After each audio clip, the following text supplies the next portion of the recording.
Hello everyone, I'm Alan, also known as McLaren 2009, and today I am back playing Derail Valley. I'm picking up where I left off, and I'm gonna continue making this delivery up to the goods factory. Let's go over here.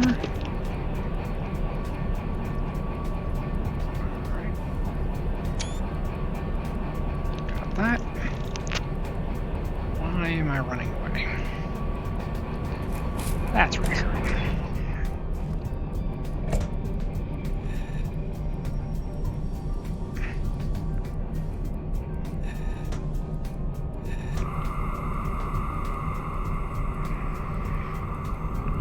Alright, we're off to a good start.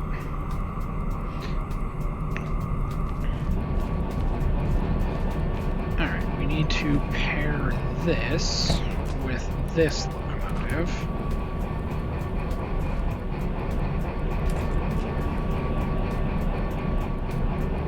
Yeah. It's on the right one. Okay, so basically what's going on is I have 3 cuts of cars. This should be ammonia, liquid hydrogen, intermodal containers with like tools and stuff like that, and at the very back a couple completely empty boxcars.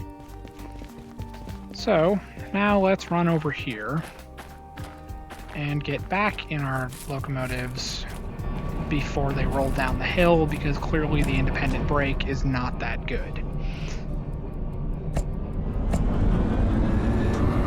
Now the real concern is if we can get moving, because I chose quite literally the worst possible place to start, or stop. I stopped on quite literally the steepest part of this hill.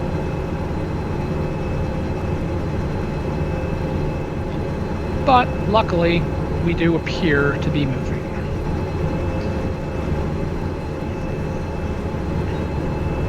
So basically, all three of these loads are going to the goods factory. So we're going to have to realign this switch over here, because we were going west, out towards city southwest. But instead, now we got to go up north, so we're going to run through the steel mill.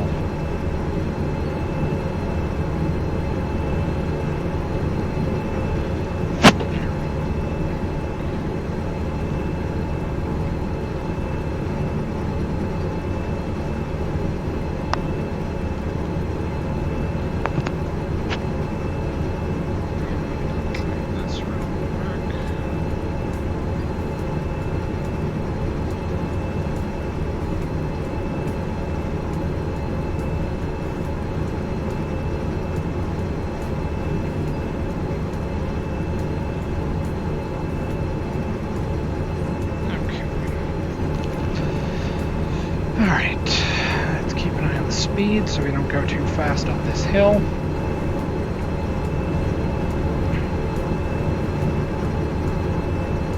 Alright, we're still going slow, so good in that regard.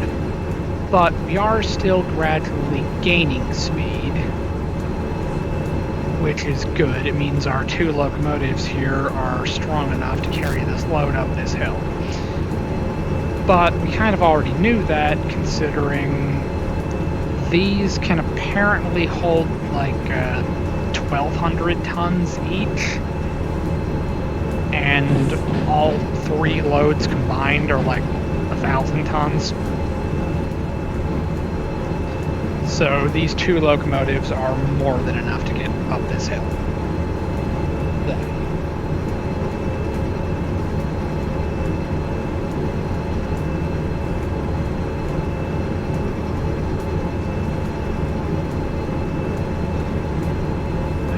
So we got through the hard part. Now we just gotta get the rest of the way up the hill. Basically, I had some other plans on Friday, so I ended up cutting my stream a little bit short. Or not Friday, on Saturday? It might have been Saturday. I don't remember. But either way, the point is, I ended up cutting my stream a little bit short. And I only ran it for like an hour and 20 minutes or something like that. And this time I have no problem doing it a little bit longer. So we're gonna make this delivery all the way up to the goods factory, get all these unloaded, and then unfortunately we're gonna have to go into the station office and service the locomotives because, as you can tell, there is nowhere to do it there. So we're just gonna hope for the best.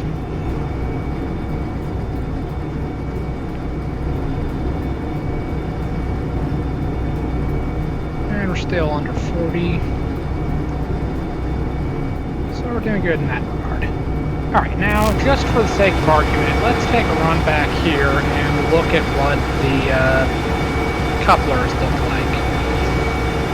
Last time I went off on a tangent talking about how the couplers are facing the wrong way. Like, I always put it so that the rear vehicle is coupled onto the front vehicle, and then it just arbitrarily decides, nah, we're not going to do it that way. Instead, I'm just gonna arbitrarily just switch the other way around, so I jokingly referred to it as Schrodinger's coupling mechanism. And then I went off on a tangent explaining Schrodinger's cat and quantum mechanics. It was wild. You had to have been there. Well, as you can see, the coupler is currently positioned in such a way that the front vehicle is hooked up to the back vehicle. So, how much do you want to bet that by the time we get to the goods factory, it's somehow going to be switched around?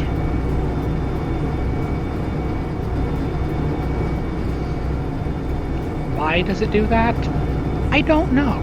I'm pretty sure the game hates me. As do the texture meshes.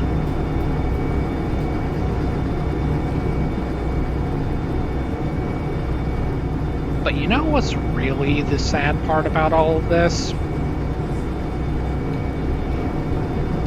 In not even an hour and a half of hooking up random cars and building this train, I still managed to burn almost a third of the diesel between these two locomotives. Alright, let's double check our speed, make sure we're not going insanely fast. Even though, truthfully, we're going uphill. Going insanely fast with cargo uphill is really, really hard to do. Even with the fact that we're light compared to what the locomotives can pull on flat ground.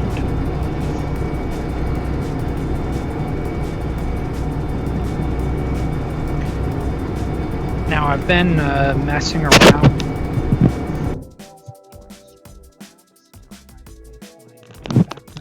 Music streamlined, and a couple of the things to try to make them more like standard. So I'm just trying to get a better idea of how to use the software in general.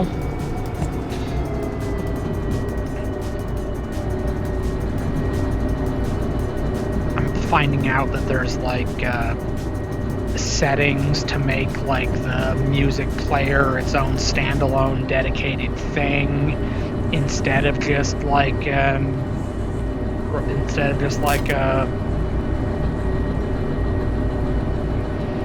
general audio source. You can make it like specifically tied to the application. And then I'm trying to find ways to get like random sound effects, stuff like that.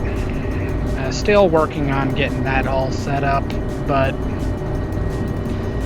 basically the idea is I'm hoping that if I put a little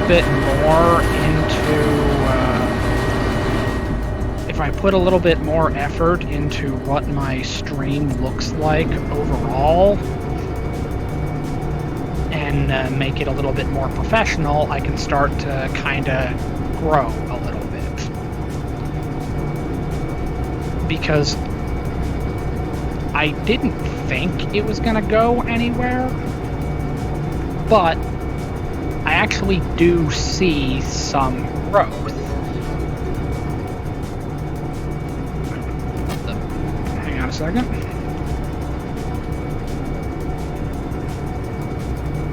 Hello, and thank you for following.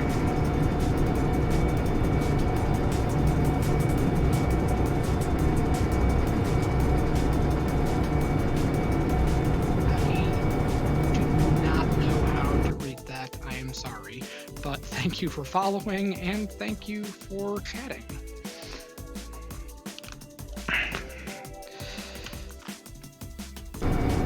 I attempted to learn Japanese when I was in Japan, but I made no progress whatsoever.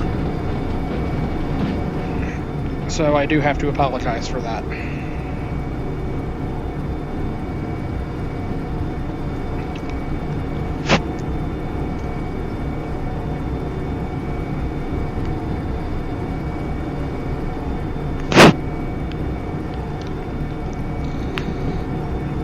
Wait, why did I pick that up? Yeah, the game is actually really cool in VR. Basically, it was one of the first things that I got when I first got my Oculus Rift, and I absolutely loved it. It like quickly became one of my favorite VR games because you can play it without getting motion sickness.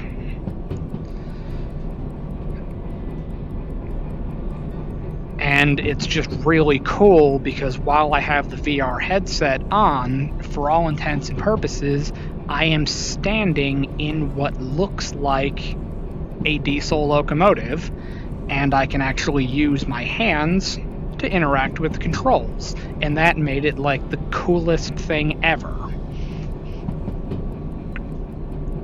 I personally think that like VR is the perfect medium for simulator games. So this one is pretty straightforward and easy to play. Then I have other ones that are a little bit harder to play, like say VTOL VR. I tried streaming that last week, I think. Didn't go bad, it's just I'm a terrible pilot. And I absolutely do not recommend that game if you're just starting out in VR. And then I have this other game that I haven't played for years now, called Iron Wolf VR, where you operate a simulated U-boat, essentially, but it's streamlined for VR. And even though it's just a U-boat simulator, sort of, I would describe that as one of my more like actually scary games. Which you might think that sounds a little bit absurd, because how can piloting a submarine possibly be scary? Well, if you start taking damage in the game, your submarine starts taking on water. Now there's a bailout bottle in every compartment that you can go in, so you can put on the oxygen mask to weld and repair the holes. But the oxygen bottle will run out, and you will drown in the game. And it actually puts in that gulping and gasping sound effect as the screen starts to go black, and I was like, wow, that is genuinely horrifying.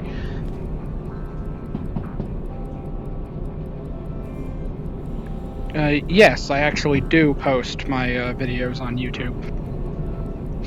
I stream on Twitch, and then shortly after I get done streaming, I export the video over to YouTube.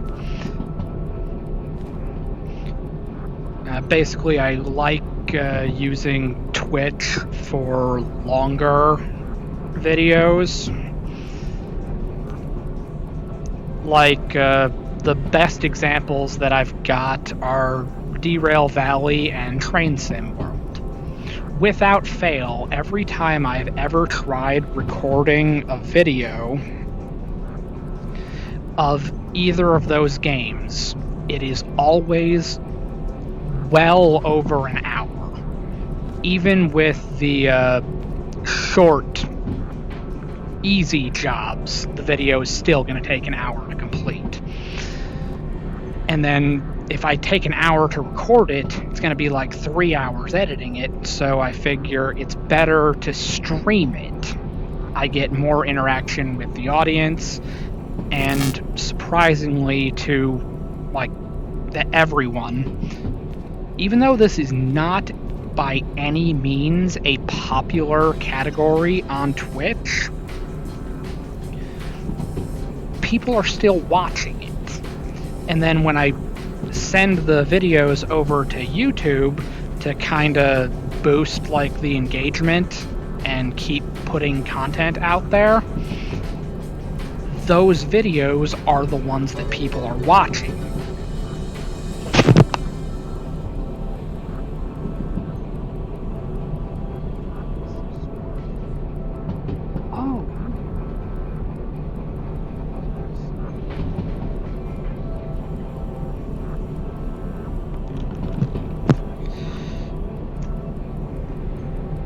Well, I'm not sure if you're in the audience right now, but thank you for subscribing.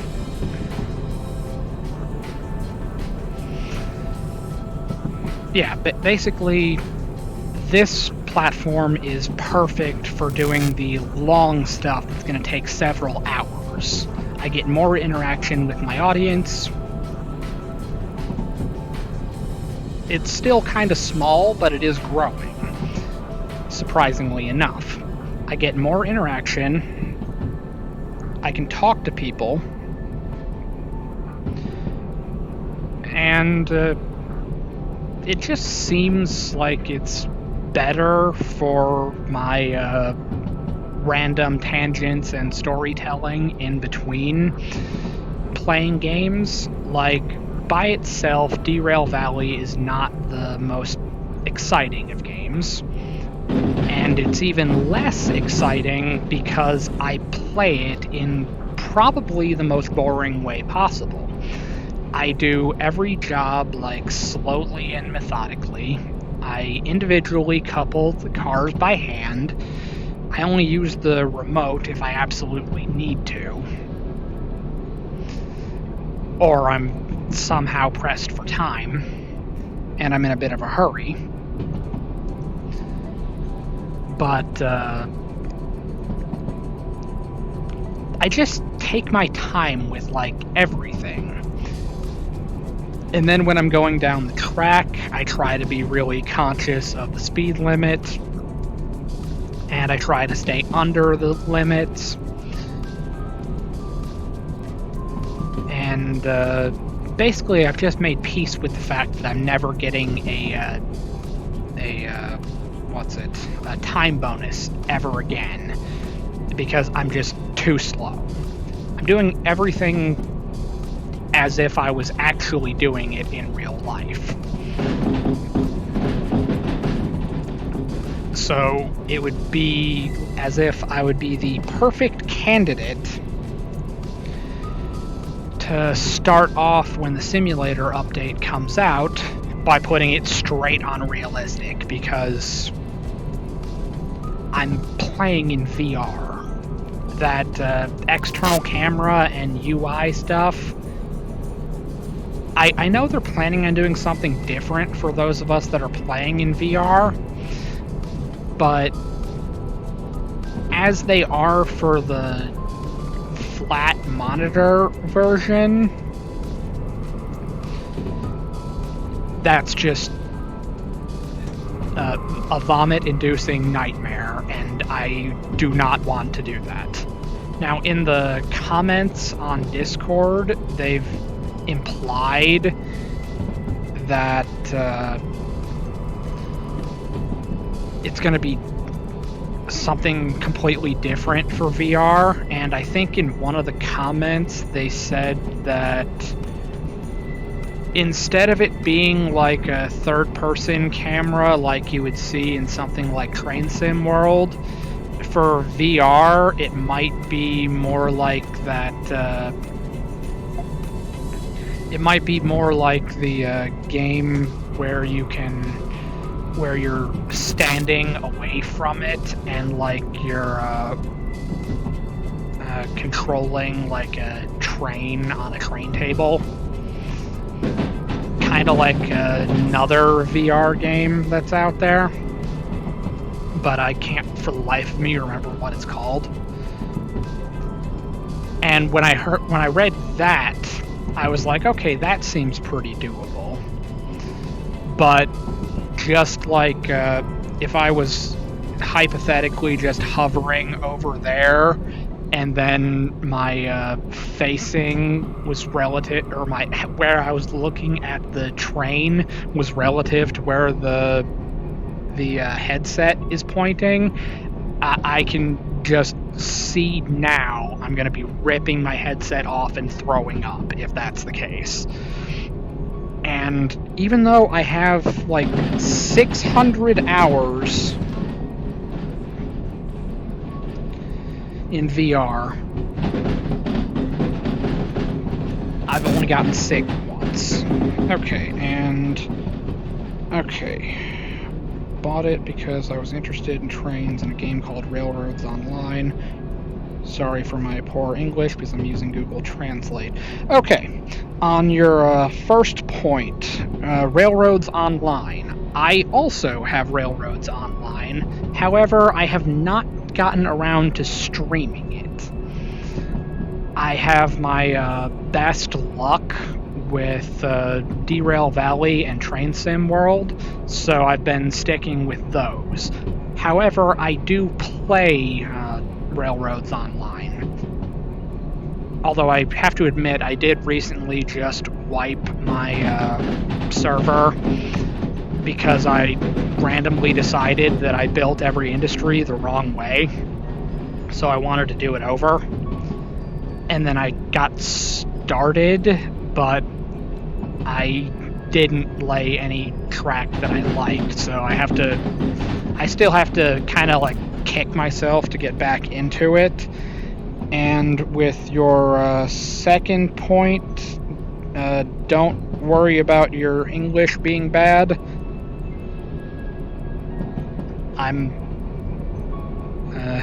I can barely speak a word of Japanese. At least nothing useful in a conversation. But thank you for watching and attempting to communicate.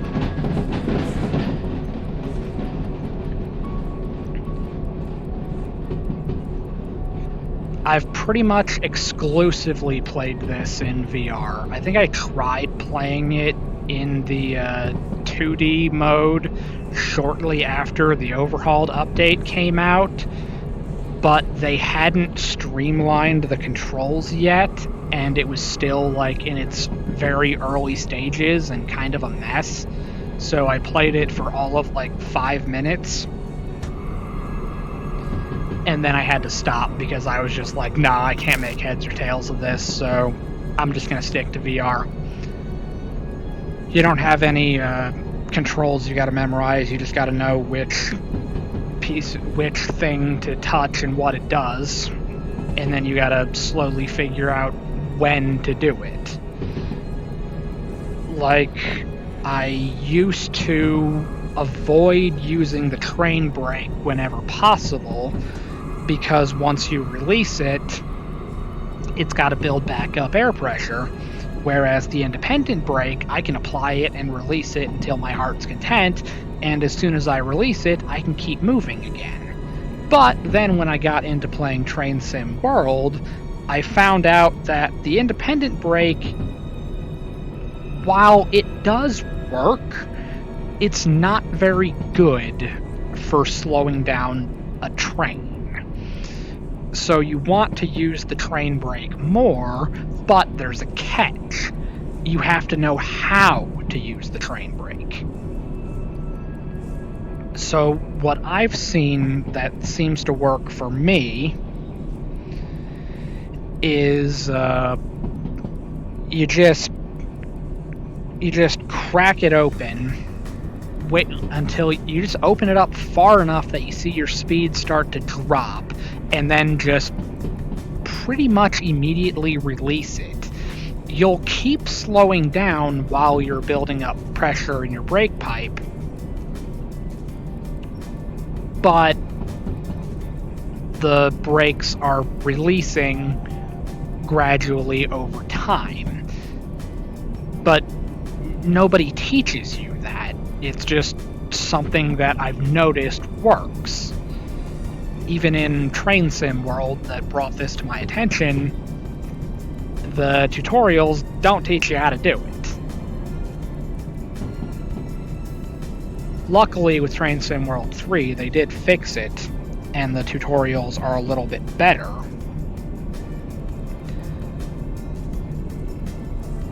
But at the same time,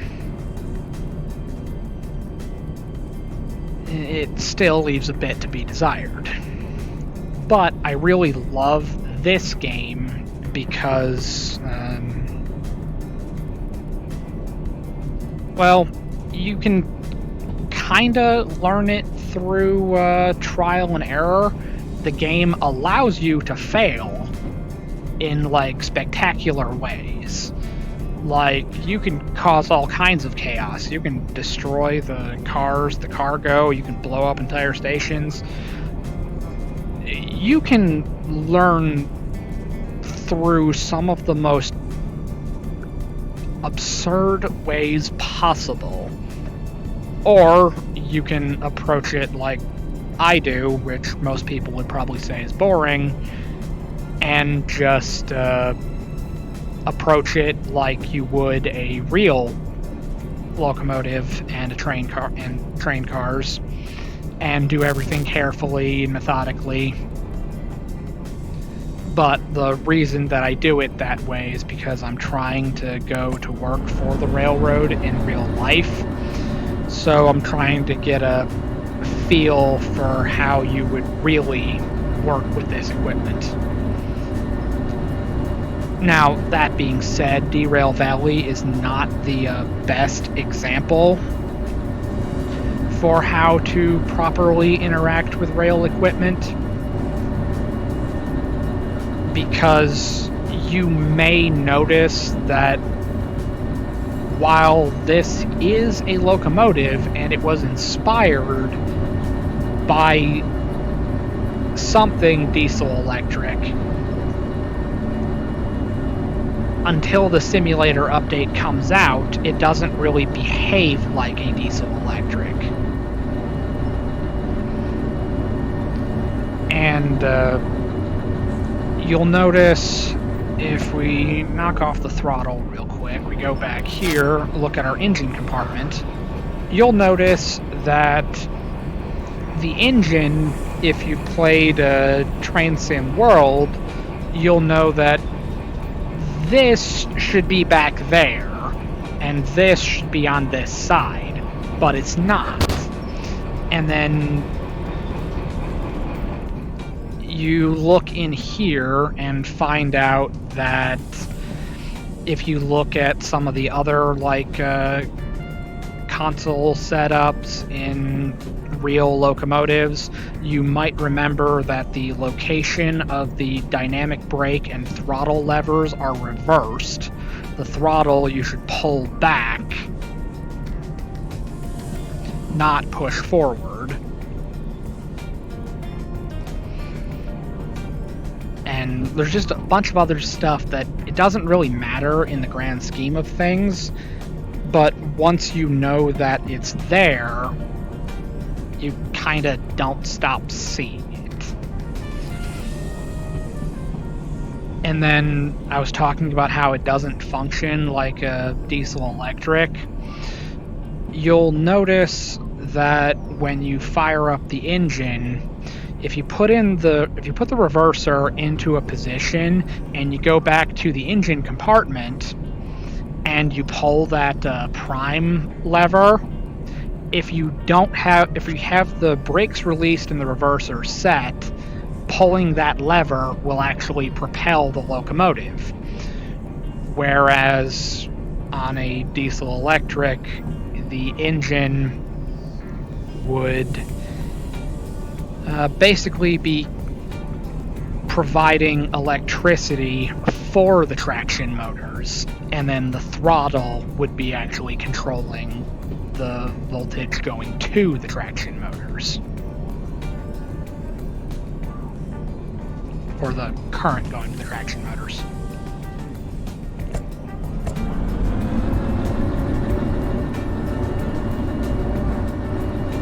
Whereas this, as it sits now, this is controlling the throttle of the diesel engine, which would generally just be set to run.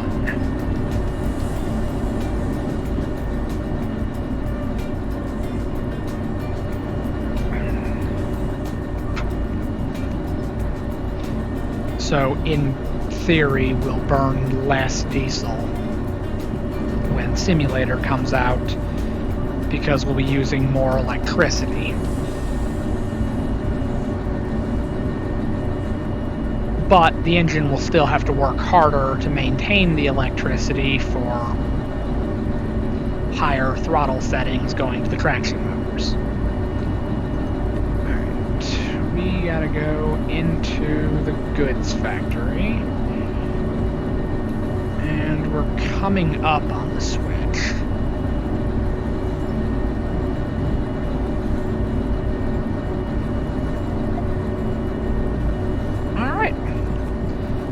Horn real quick,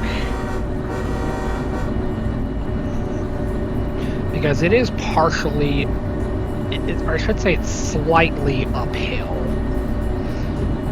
going into the goods factory,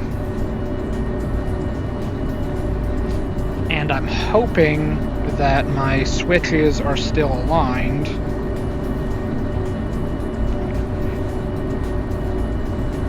Oh yeah, the DE2 is really good, but it's kind of limited. Like, it's only supposed to haul something like 400 tons on flat ground. Starting out in the game is really hard. Like, the licenses are expensive. Pretty much the only jobs you can do are the little ones that don't require licenses. And they don't pay a whole lot.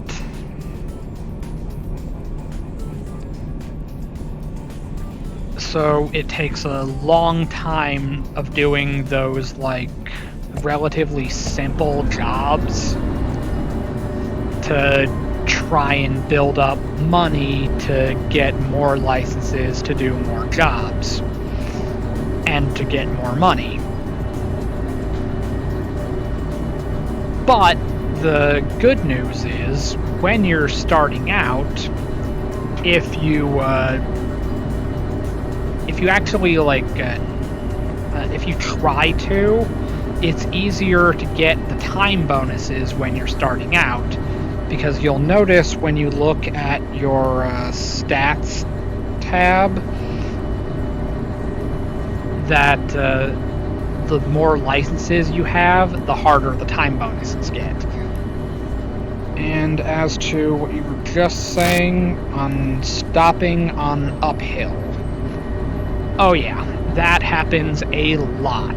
You'll notice in the books, I want to say the one for the license, I don't know, it tells you what each locomotive is good for, and you'll see that the DE2 can pull maybe 400 tons. But there's a catch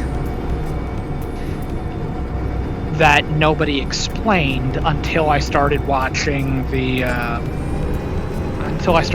a couple of guys play Railroads Online, and they were going into much greater detail about how these sorts of things actually work, and they pointed out that while the game says it can do 400 tons, the catch is that's 400 tons on flat ground. When you start going uphill, that number starts counting down. And you'll notice on the map, on the southwestern side of the steel mill, because for the tutorial you start out right here. Well, if you go to the other side of the steel mill, right here, there's this little like Y intersection and a curve. Well, this rounded curve going out towards the farm is one of the steepest hills in the game. It's something like 3.4% grade. And that is absolutely insane. So your little DE2 is not getting a train of scrap metal up that without help. But the catch is, if you want to do like I'm doing right here, and using the multiple unit cable down there's a $50,000 license specifically for that cable. And you're gonna need like 2 or 3 DE2s to get that, what you thought was a safe load up that hill. And you need the MU license so that you can control all connected locomotives from one cab.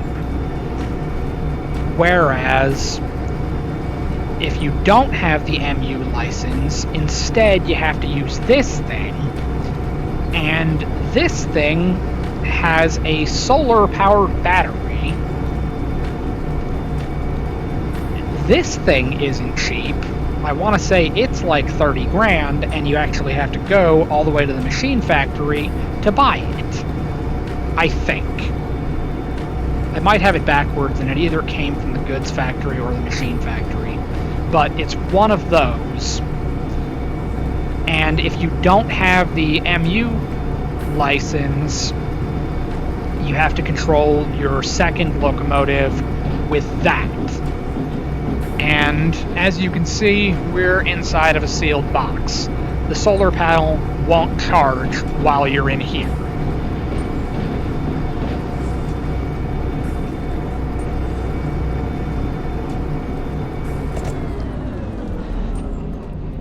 So basically, sorry, hiccups.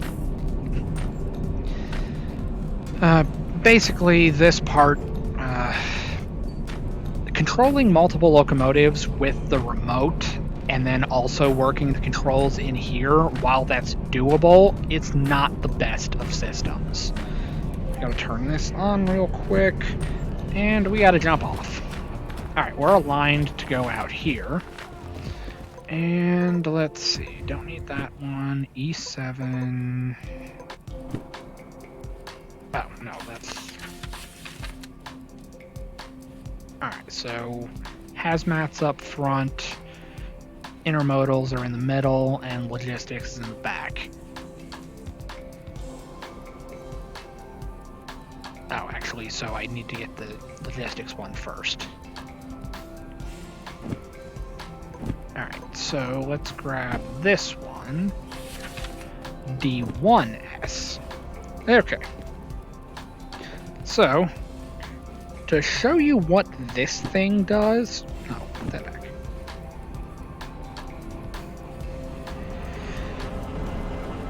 You can use the remote to control the locomotives, which by itself is fine.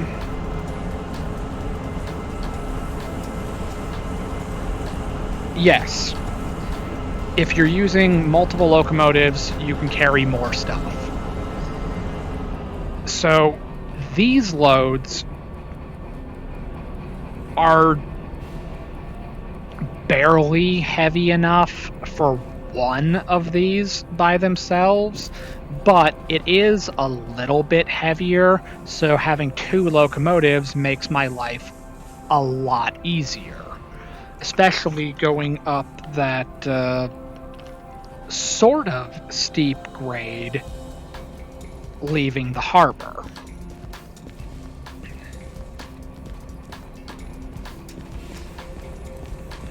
Because I want to say the DE6s can hold something like 1,400 tons, I think somebody was saying.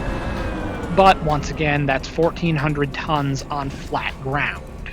Going up a hill, it's considerably less.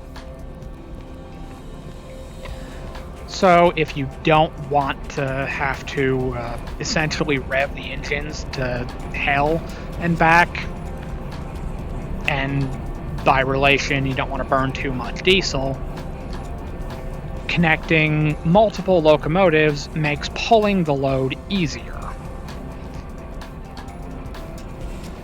And then there are also other times where, like, say you have your... you get to the point where you have all the licenses, like I do at the moment,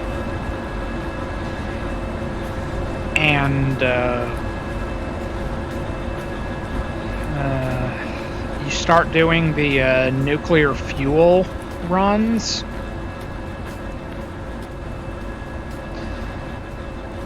And if you do more than one, you're gonna need like 3 DE6s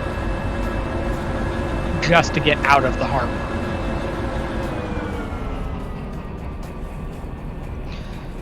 But I've got to enjoy my ability to use this remote while it lasts, because when the simulator update comes out,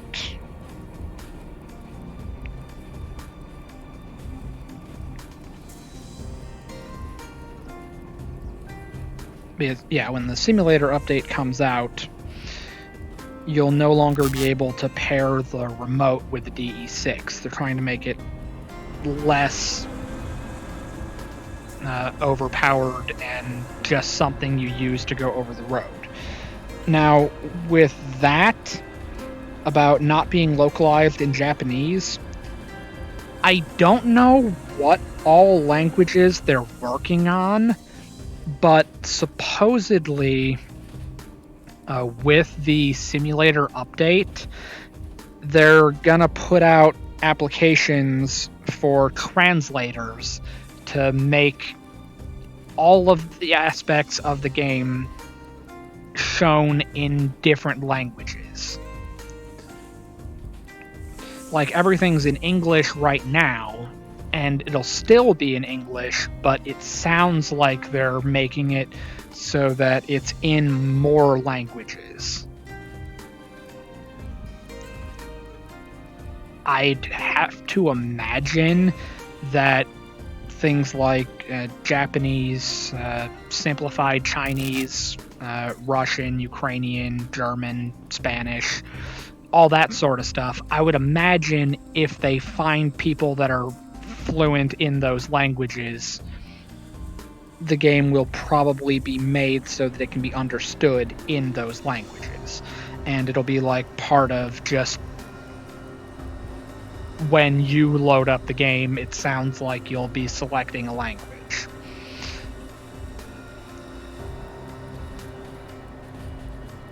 And specifically, since Japanese is a very common language, I can't imagine they would leave that one out when they translate the game.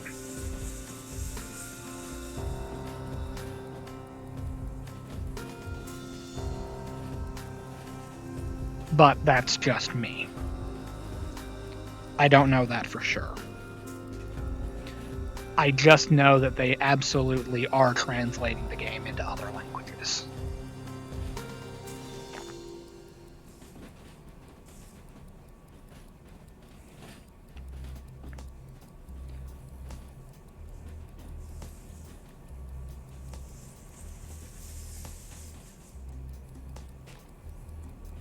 But I'm not fluent with any of the languages I've attempted to speak over the years, so I couldn't help translate if I wanted to. The one that I'm most proficient with is probably German, and I haven't used it for a couple of years, so I can't even claim to be like conversational anymore because I just don't practice it.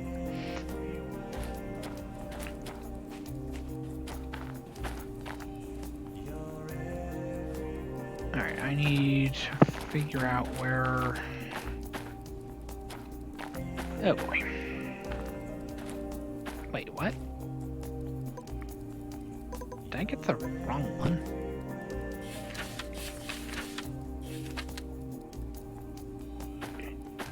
Oh, D1S. Okay. Okay. Go right here.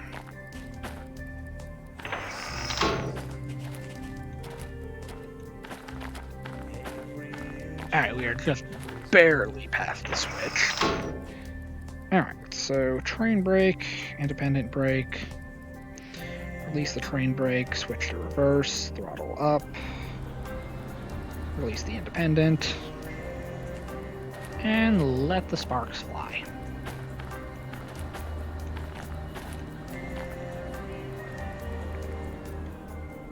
Alright, let's try to keep an eye on chat.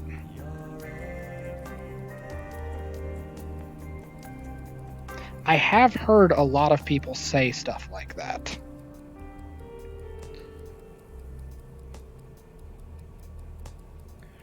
And the same can pretty much be said about learning any other language. When you actually see it kind of like applied, even if it's in like a seemingly bizarre sort of way, you can see it working. And you can get a better grasp of it that way. That's why I like the mobile app Duolingo. It's really cool to help you practice a language. This is not the store.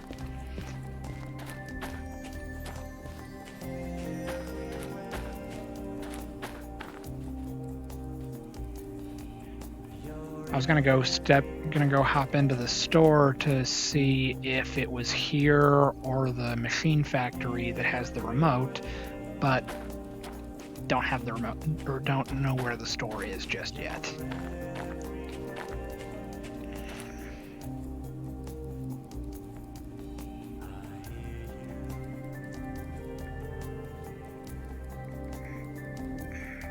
Hello, Mr. Conductor 123. I'm gonna go out on a limb and say you were actually...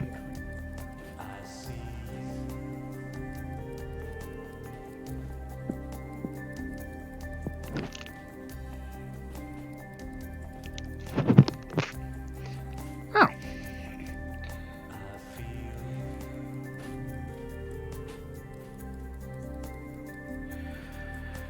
Yeah, I really like this one. It was one of the first games I got back when I got my Oculus Rift. And and I really like playing it because it doesn't make you motion sick. Even with smooth motion, you just turn on like the snap turning, and it, at least for me, it doesn't make you sick anymore.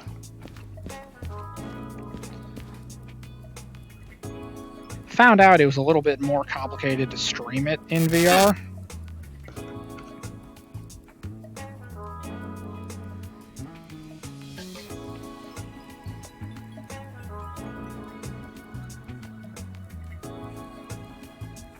Well, thank you for saying that. I try to be nice to everybody. Considering I have a relatively small audience, haven't had too many people like harassing anybody, being hateful, anything like that. And let's be honest, I play train simulators. This is not the place to get into like heated arguments about anything. I'm driving trains in VR, man. This ain't the place.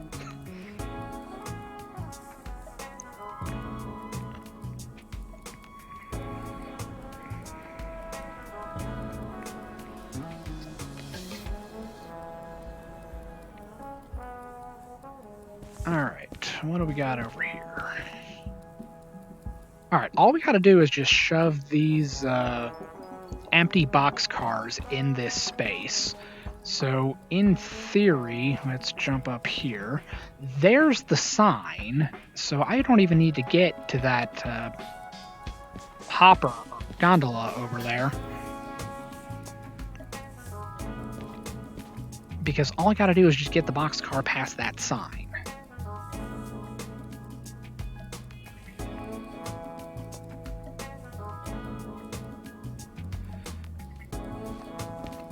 Okay, we're gonna hit that invisible wall again, so gotta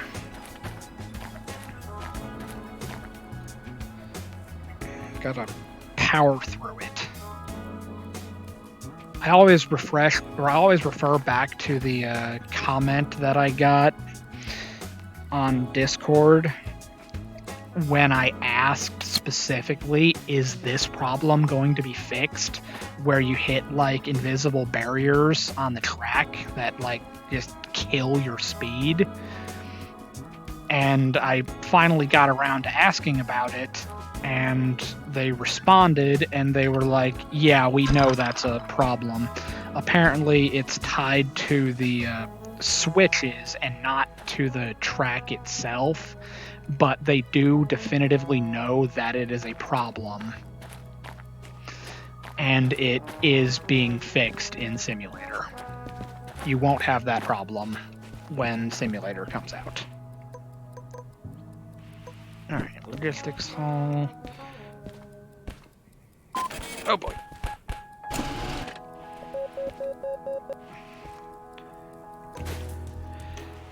Considering how much the game loves to freak out on me, if I was using... It's worth noting that for me specifically, using Streamlabs to stream is way less demanding on my computer, whereas the program that I use to make videos is significantly more demanding. So if I was still streaming with that program, I can only imagine the frame rate drop I would randomly get. Oh, and I should have turned off the train brake and let it build up pressure again. Alright, now we gotta go to completely the opposite end of the track. We gotta go forward. Now we gotta get lined up with 6, which is... Oh, it's that one. So 7 is a runaround track. Oh, that's pretty handy. In retrospect, I should have brought my caboose, I wouldn't have had the signal issues. Alright, I gotta get to that.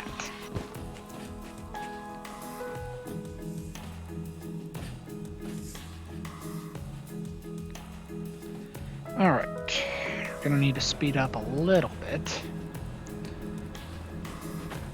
because the box cars are the easiest part of this delivery.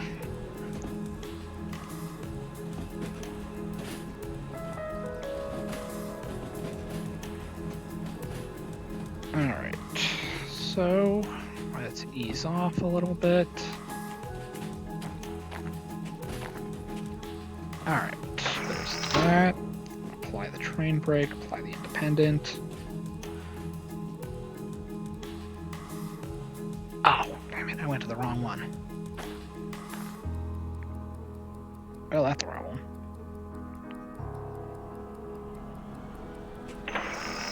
Yeah, because that's not 5. So yeah, I don't need to go here. I need this switch. Release the independent.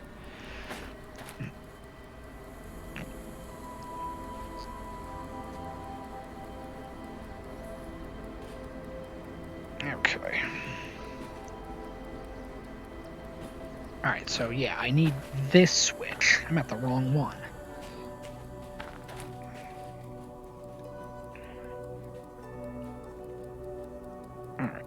Probably used more of the train brake than I needed to, but it happens. Okay. Alright, throttle up, reverse. Alright, let's get out of the track because I don't want to get run over by my train. Even though your character in the game's like immortal and clearly the only person standing in an otherwise abandoned valley. Hopefully when they add the grade crossings and the parked cars and stuff, it won't seem so empty anymore. Personally, I'm kind of with the people that are saying you should throw in like an Easter egg that when you have like the fog at 3 a.m. you just hear like a random train horn. It doesn't have to be attached to anything, just put like a sound emitter somewhere and have like a light on like a hill or something that there's just nothing there. It's just a light and a horn. Just to make it creepier at 3 in the morning. But that's like the most pointless thing. There would literally be no reason to do something like that.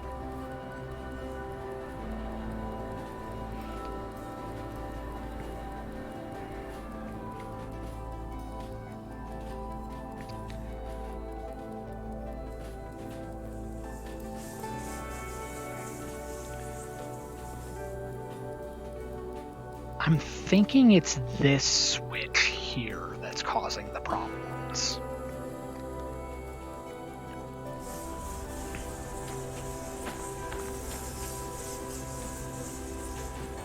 It starts to get weird because it can go from, like right now I'm going backwards at 6 to 7 kilometers an hour, but you hit like this invisible wall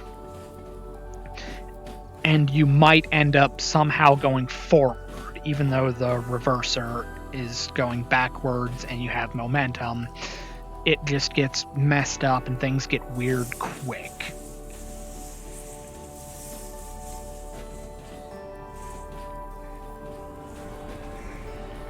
So I try to keep it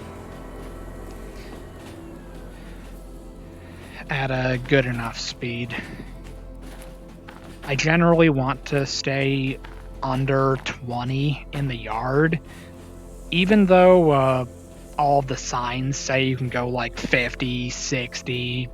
No, we're not doing that. We're playing this safe.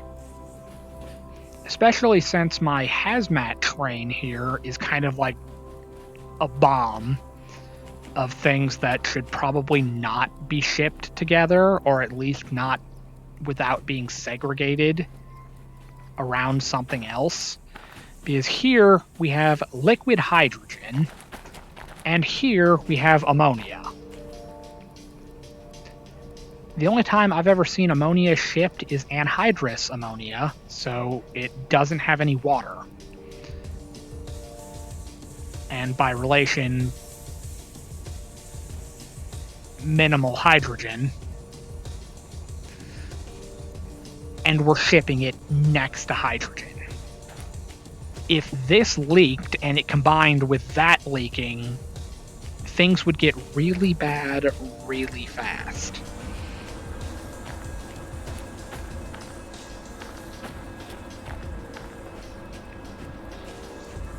And then it just added insult to injury that if the ammonia starts leaking, that's one of those things that becomes an immediate danger to life and health.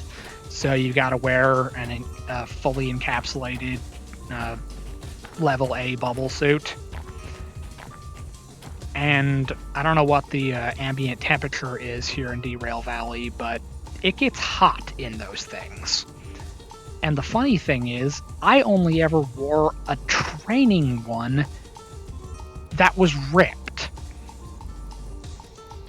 So with a gaping hole in the side of it, it was still hot as hell in the middle of the summer.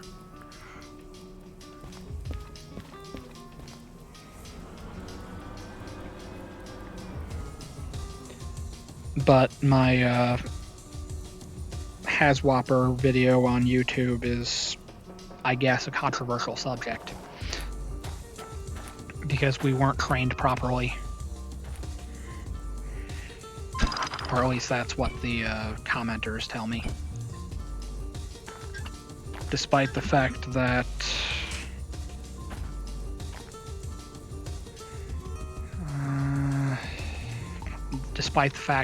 the criteria for getting your Haswapper certification is literally just you were made familiar with the dress out process and you passed the written test. Like, those are literally the only requirements. You have to know the standard and you have to pass the written test, thus demonstrating that you learned the standard.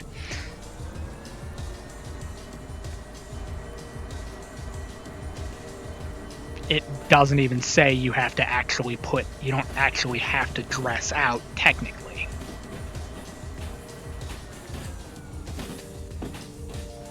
You just have to be familiar with the levels of protection and how the dressing out and decontamination process works. It's weird. And you would actually have a lot more training, specifically practical hands-on training, if you went to work for, say, the fire department in their hazmat team. You would learn so much more stuff. And then for the purposes of just the class, it's worth noting that before you can put on a respirator or an SCBA, you have to get a medical evaluation to see if you can even do it. And then you have to be fit tested.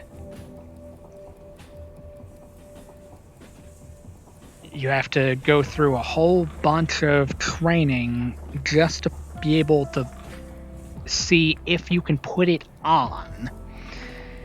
And then after you do all of that, only then can you put on the breathing apparatus. and only then can you actually be sealed into the level A suit.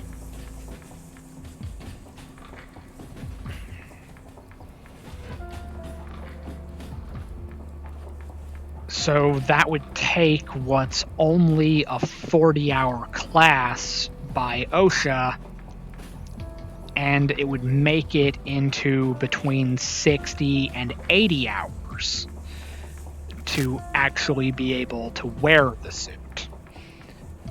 So I can see why, for just the certification, so that you know how the process works, I can see why they did it that way.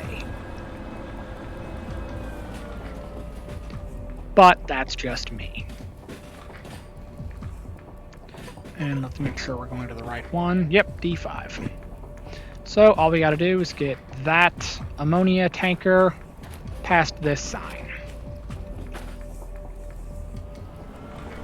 And we're slowing down again.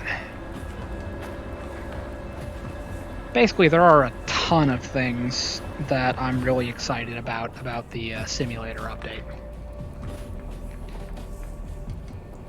Like, it'll be cool that all of the cars will have handbrake wheels. It'll be a little bit odd that they're on the sides, but the comments are saying that they chose to put them on the sides and make them connected so you can use them from either side of the car. They put them on the sides so that it's better for players in VR. And I am completely cool with that because I pretty much only play this in VR. And I started playing it a lot more since I decided that I want to be a conductor in real life. Granted, I know this is not the most realistic representation of it, but it's still really cool. And since I'm in VR, for all practical purposes, it feels like I'm actually in a rail yard.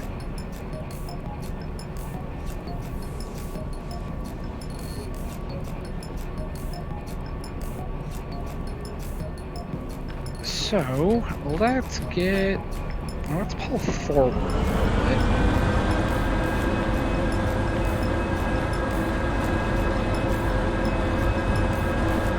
Let's get off of here and onto the,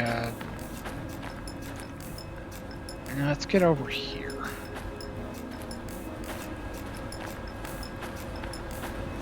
That seems like a pretty good idea.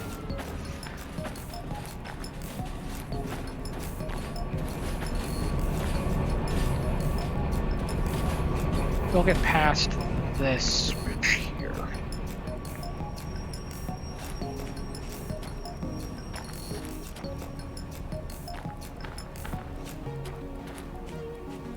And then we'll go over, turn in our job booklets.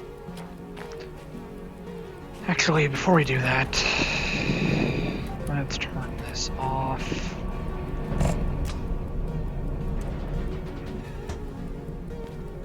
Let's kill these, because we're gonna go pay off our fees first. I already picked up my map. Oh, it just occurred to me that I did not reset my pocket watch, so it's still running on the same time from my last stream. Oh well. This tells me about how long I've been working. Alright. So, let's run over here, get these turned in, and see if we've got anything going to the harbor. Harbor, steel mill, anything really.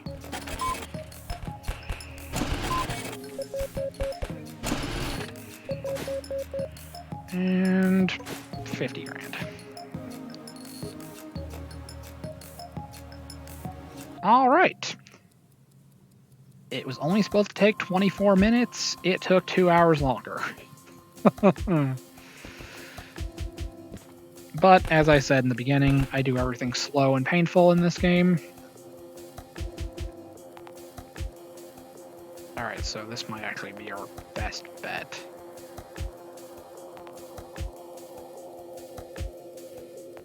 Because that's going to the food factory. But it's only worth 5 grand. This is 14 grand. Alright, so that's going to be a bit of a letdown. And it's going to be $42,000. Well, this is going to suck. Oh well.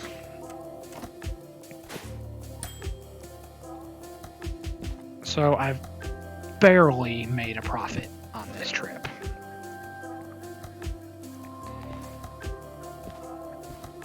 Alright, so pretty much the only thing I can do is go back to the steel mill.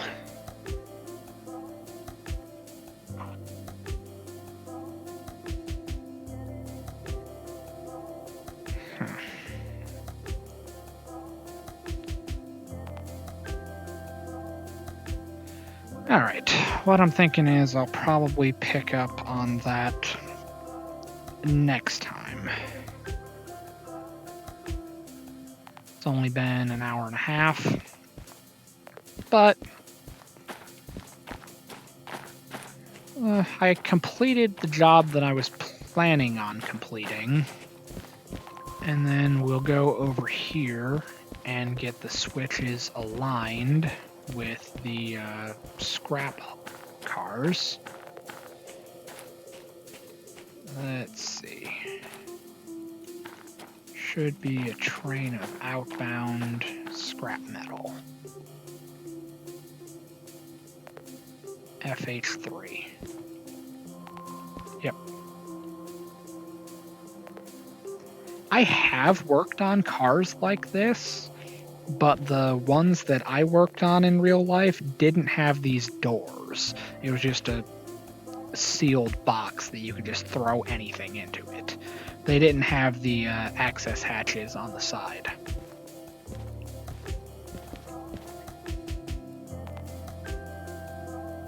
Basically, the only things I've worked on are coal cars, grain cars, a couple of random log cars, stuff like that. Alright, so we gotta be lined up with this track.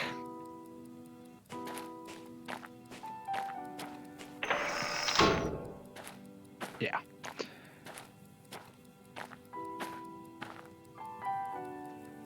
Alright, and we gotta be lined up this way.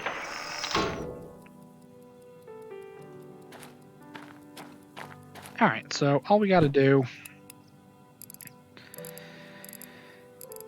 is get backed up to it.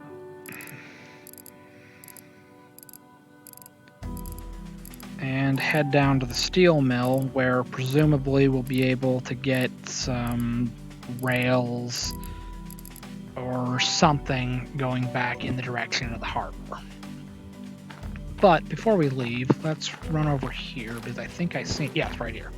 Okay, here's the shop. So we'll get the final determination of where you get the remote.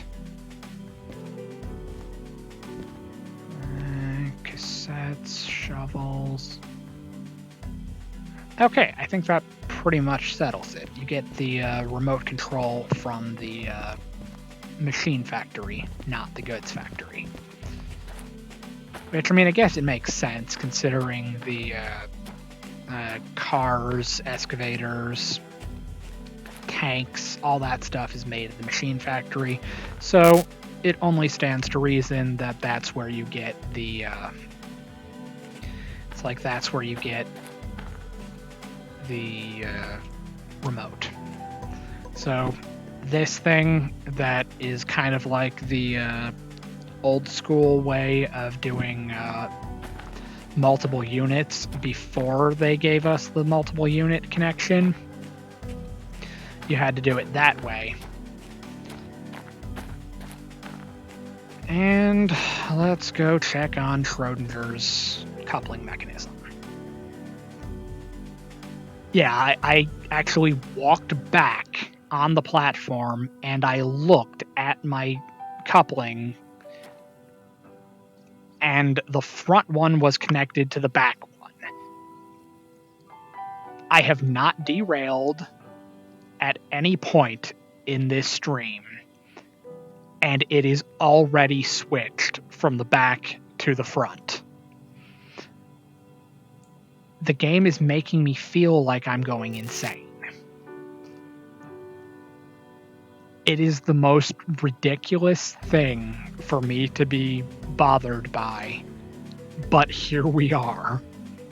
Without fail, it does not matter which way you couple the locomotives, or even the cars sometimes. We have Schrodinger's coupling mechanism. It is simultaneously in a quantum superposition where it is coupled from the front to the back and the back to the front. And the only time it differentiates is when it's observed. Otherwise, it is simultaneously connected both ways at all times. It is the weirdest thing that I do not understand in the slightest, yet here we are. But that's enough of my rant about things that I barely understand outside of the very rough crash course at the beginning of like a general chemistry class. But this has been Derail Valley. Thank you all for watching, and have a nice day.